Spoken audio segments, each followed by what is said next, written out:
भारत में रोजाना NGO registered होती जा रही है। अब ये इतनी एनजीओ रजिस्टर्ड हो रही है तो इनको व्यवस्थाएं भी चाहिए, फंड भी चाहिए, और इस फील्ड में आने वाले ऐसे भी लोग हैं जिनको ज्यादा नॉलेज नहीं है परंतु एनजीओ रजिस्टर्ड करा लिए हैं और एनजीओ सेक्टर में काम करना चाहते हैं। तो दोस्तों इसी टॉपिक पे आप लोग को शेयर करूंगा। अगर आपने एनजीओ रजिस्टर्ड करा लिया तो आप फंड कैसे अरेंजमेंट करोगे, कैसे इसकी व्यवस्थाएं बनाओगे, और इसकी आगे का सर्टिफिकेशन और क्या होगी, और फंडिंग पाने के लिए सहयोग बन सकता है, और फंडिंग पाने के लिए आवश्यक दस्तावेज भी जरूरी होगी, और फंडिंग पाने में सहयोग भी करेगी। तो दोस्तों इस वीडियो में आगे बढ़ने से पहले आप लोगों से रिक्वेस्ट करूंगा कि अगर चैनल को सब्सक्राइब नहीं किए होंगे कृपया सब्सक्राइब कर दीजिएगा और साथ ही साथ बेल आइकन को प्रेस करके ऑन कर लीजिएगा। तो नमस्कार दोस्तों, मैं नीरज तिवारी, आप सभी का हमारे चैनल पे बहुत बहुत स्वागत है। दोस्तों बात करते हैं कि रोजाना इंडिया में, हमारे भारतवर्ष में काफी एनजीओ रजिस्टर्ड होती जा रही है। अब इतनी एनजीओ रजिस्टर्ड हो रही है ये तो अच्छी बात है, और एनजीओ में जो आने वाले लोग हैं उनका बहुत बहुत स्वागत है। परंतु बात करते हैं कि अगर एनजीओ सेक्टर में आए हैं तो उनको नॉलेज थोड़ा सा और स्ट्रॉन्ग करना पड़ेगा और ज्यादा बढ़ाना पड़ेगा, जिसके माध्यम से अपने एनजीओ का ग्रोथ होकर आना चालू कर देंगे। तो बात करते हैं कि अगर आपने एनजीओ रजिस्टर्ड करा लिया है तो उसके बाद से कौन कौन सा ऐसा डॉक्यूमेंट से आपको कराना चाहिए। तो आपको स्टेप टू स्टेप बता दूं कि सबसे पहले आपने जब एनजीओ रजिस्टर्ड करा लिया, एनजीओ का आपका सर्टिफिकेट आ गया, तो एनजीओ का सर्टिफिकेट आने के बाद ऐसे तो बात करते हैं कि मेमोरेंडम जो है, आपका जो डीड है, मेमोरेंडम है, आपका जो आर्टिकल है, ये पहले ही बनाया जाता है। परंतु अगर आपने बनाने के बाद भी अगर आपको कुछ ऐसा महसूस होता है, कुछ मिस्टेक रह गया, तो उसका अमेंडमेंट करा लो, उसका अपडेट करा लो, ठीक है ना, ताकि उसके माध्यम से आप अच्छे तरीके से और काम कर पाओगे। और रही बात की, अगर आपके पास जो सर्टिफिकेशन आ गई, अमेंडमेंट अपडेट हो गया, सारी डॉक्यूमेंट्स रेडी हो गई, परंतु अगर आपका एनजीओ बन गया तो बात आती है कि अब फंडिंग कहां से लाए भाई, कि जिसके माध्यम से आप जो उद्देश्य पाल के रखे हो, जो उद्देश्य है आपका कि हाँ समाज में उन्नति के लिए या समाज में कोई एक स्टेप लेकर, एक उद्देश्य लेकर काम करेंगे, तो वो काम करने के लिए फंड चाहिए। तो अब वो फंड कहां से आएगा भाई, तो आपको फंडिंग की व्यवस्था करनी पड़ेगी। तो फंडिंग की व्यवस्था करने से पहले आपका डॉक्यूमेंट्स जो है ना वो रेडी करना होगा। अब वो डॉक्यूमेंट्स कौन कौन से हैं वो भी शेयर कर देता हूं कि अगर आपका एनजीओ रजिस्टर्ड हो गया, सर्टिफिकेट आ गई, तो आपको सबसे पहले एमएसएमई लेना चाहिए, जिसमें ज्यादा कॉस्ट आता नहीं है, ये फ्री ऑफ कॉस्ट बनता है।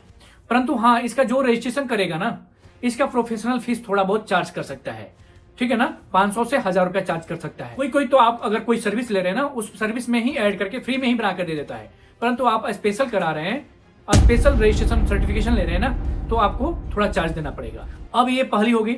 अब दूसरा जो है सर्टिफिकेशन है वो 12A और ATG का रजिस्ट्रेशन, ये सर्टिफिकेशन आपको करा लेनी चाहिए, जिसके माध्यम से आपको अगर कहीं से फंड आता है तो टैक्स में डिडक्शन, टैक्स में छूट मिल जाता है।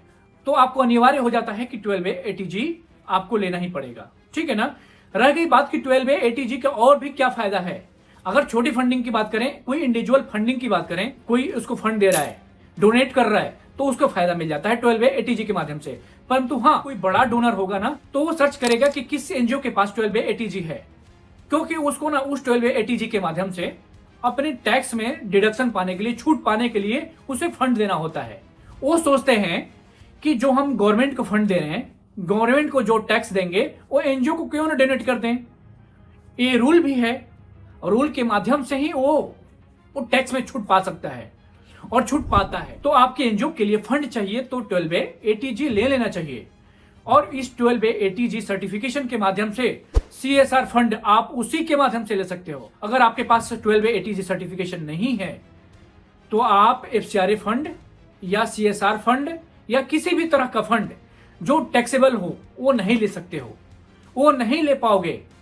तो ये हो गई 12A ATG सर्टिफिकेशन, ये लेना अनिवार्य हो जाता है। इसके बाद से आपके एनजीओ को हर साल का जो लेखा जोखा है, अमेंडमेंट है, अपडेट है, एनुअल कंप्लायंस है, ये करा के रखनी चाहिए। अब ये अप्रैल से लेकर सितंबर तक का समय होता है, जिसके माध्यम से अगर आप फंडिंग ले रहे हो, अपने एनजीओ को ग्रोथ कराना चाहते हो, अपने एनजीओ के ऊपर कोई गलत इंपैक्ट नहीं आने देना चाहते हो, आपको चाहिए कि ये जो कंप्लायंस है इस बीच में कंप्लीट करा के अपने एनजीओ को आप ग्रोथ दिलाने में सहयोग खुद करोगे। अगर आपके पास सीए नहीं है तो कोई सीए को पकड़ो जो आपके एनुअल कंप्लायंस करने में सहयोग करेगा। अगर आपके पास कोई इस तरह का सीए नहीं है तो आप हमसे भी कांटेक्ट कर सकते हैं। हमारी ऑर्गेनाइजेशन एनजीओ सेक्टर में जितने भी आपका कार्यक्रम है, जितने भी कंप्लायंस है कराने में सहयोग करती है, सर्टिफिकेशन कराने में सहयोग करती है, तो आप लोग हमसे भी कांटेक्ट कर सकते हैं। डिस्क्रिप्शन में आपको कांटेक्ट नंबर, ईमेल आईडी दे दे रहा हूं, साथ में स्क्रीन पे भी आपको ईमेल आईडी शेयर कर दे रहा हूं। तो दोस्तों बात करते हैं कि इतनी जो सर्टिफिकेशन है, इतनी कंप्लायंस जो है ना, वो करा के चलते हो तो आपके एनजीओ का ग्रोथ होगा। एनजीओ आए दिन रजिस्टर्ड हो रहे हैं, परंतु इस भाग दौड़ की जिंदगी में, इस रेस में, एनजीओ बनाने की रेस में ना, आप लोग अगर इतना काम करा लेते हो तो कम से कम आगे रहोगे। तो दोस्तों आगे वीडियो में बताऊंगा कि और भी क्या ऐसा सर्टिफिकेशन है जिसके माध्यम से आप अपने एनजीओ का ग्रोथ, फंडिंग, हर तरह का सोर्स मतलब जनरेट कर सकते हो। बहुत ऐसी चीजें हैं, बारी बारी से आपको विस्तार में हर एक टॉपिक को लेकर विस्तार में शेयर करते जाऊंगा। तो अगर आपको इस तरह की इंफॉर्मेशन पाना है तो हमारे चैनल को सब्सक्राइब कर दीजिएगा, साथ ही साथ बेल आइकन को प्रेस करके ऑन कर लीजिएगा, ताकि इस तरह का इंफॉर्मेशन आपको नोटिफिकेशन के माध्यम से मिलता रहेगा। तो दोस्तों मिलते हैं नेक्स्ट वीडियो में, तब तक के लिए आप सभी को धन्यवाद। जय हिंद।